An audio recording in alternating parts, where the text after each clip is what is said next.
goals was the key to being successful.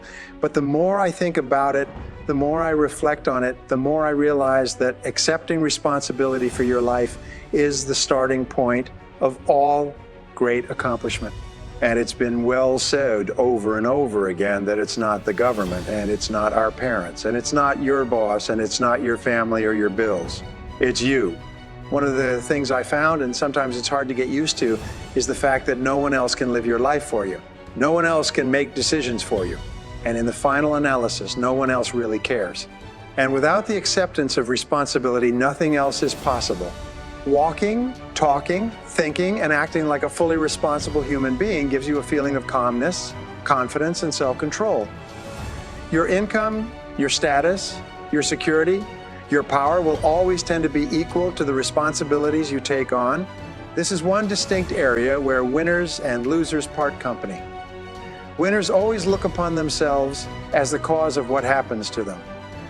Losers are always blaming someone or something else. We know that people always seek the fastest and easiest way to get the things they want. And if something goes wrong, the thing that they want is to get off the hook. So the fastest and easiest way is always to blame someone else. But when we blame someone else to that degree, we give control of the problem to that other person, and we take control away from ourselves. And we become more and more negative and frustrated the more we try to make other people responsible for things in our life that we don't like.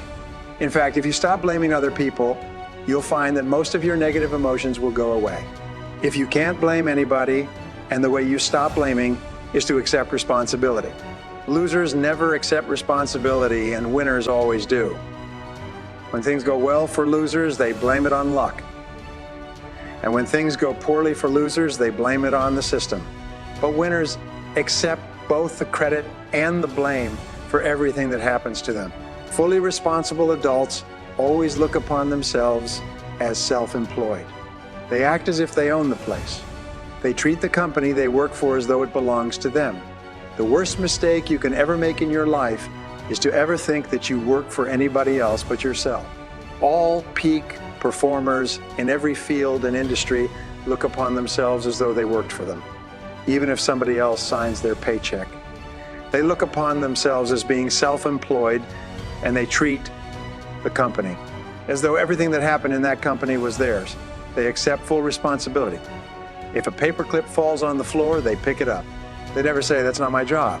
When they refer to their company, they say us and we instead of they and them and the boss and so on.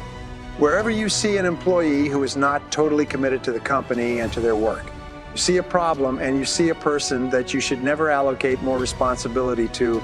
When we come out of school, we sometimes make the mistake of thinking that if we are to be educated further, it is up to our employer to do it. And this is one of the worst mistakes that you can make, because irrespective of whether or not your employer offers you training opportunities, you are 100% responsible for continuing to upgrade your skills. Now, here's another area of responsibility. The winner always asks, "What results are expected of me?" One of the qualities of peak performers is that they are always very results-oriented. They always ask themselves, why am I on the payroll? And if you're not sure why you're on the payroll, the first thing that you have to do is go and sit down with your boss and ask him, why am I on the payroll? Now, you don't have to use these words, but here's a very simple technique. Take and write out a job description of what you think that you're on the payroll to. Write out a list of all the things that you're supposed to accomplish and give it to your boss. Have your boss organize that list in order of priority, which is most important, which is second in importance, which is third in importance. And then always work on what is most important to your boss. Ask yourself, what can I and only I do that, if done well, will make a real difference to my company? If you own your own company, this question is even more important. But working for another company, this is the key to rapid advancement and promotion, and do what will make a difference. To accept responsibility for specific results, and always results that will make a difference, winners always focus on solutions. They ask, where do we go from here? What do we do from here? There's a big difference between winners and losers.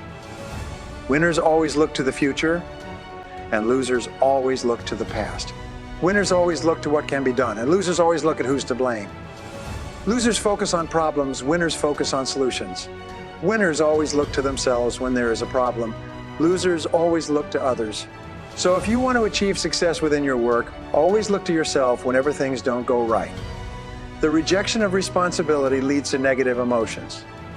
It leads to stress, it leads to denial and anger and frustration, and often psychosomatic illness.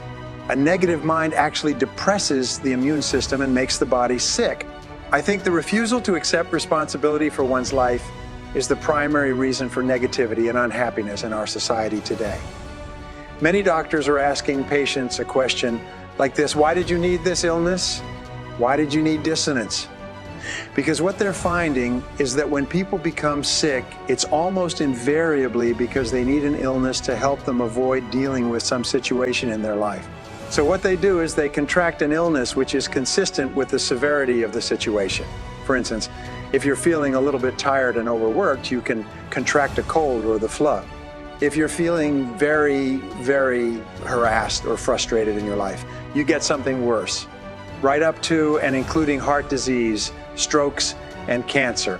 They found that many sick people, and especially very sick people, have a tendency to hold grudges for long periods of time, and that forgiving others is a vital part of getting over the illness. In my experience, if you cannot forgive offenses against you to that degree, you are held back from success, and the more grudges you have, the more bitter you are, the less forgiving you are, the more unhappy you will be all of your life. So make it a rule, as they say, never to let the sun go down your anger. Make it a rule to forgive everybody in your life who has ever done anything that has hurt you, and let it go past so that you can commit all of your energy to start accomplishing the things that you really want in life. Well, what have we learned with regard to responsibility? Number one is that the acceptance of responsibility for your life is the stepping stone to peak performance. And until you accept responsibility for your life, nothing happens. Number two is the more self-responsible you feel, the more control you have, and the better you like yourself, and the higher is your self-esteem. Number three, the expression of negative emotions caused by blaming others causes you to lose control and suffer diminished self-esteem. So catch yourself and stop yourself from blaming others by catching yourself and saying, I am responsible. I am responsible. I am responsible. Remember, the responsible person is solution-oriented, focused on the future rather than the past, and on what can be done versus who did what.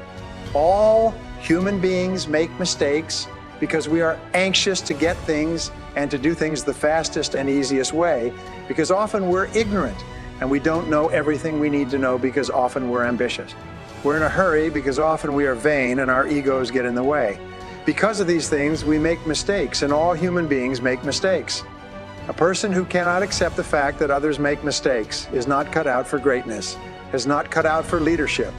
Number five, the acceptance of complete responsibility for your success is the starting point of all great achievement. With someone or down and say that if anything that is going to happen to you or for you in life is up to you, that you cannot wait or hope that other people will do things for you, that you must take complete charge. Now, you will find a very interesting thing.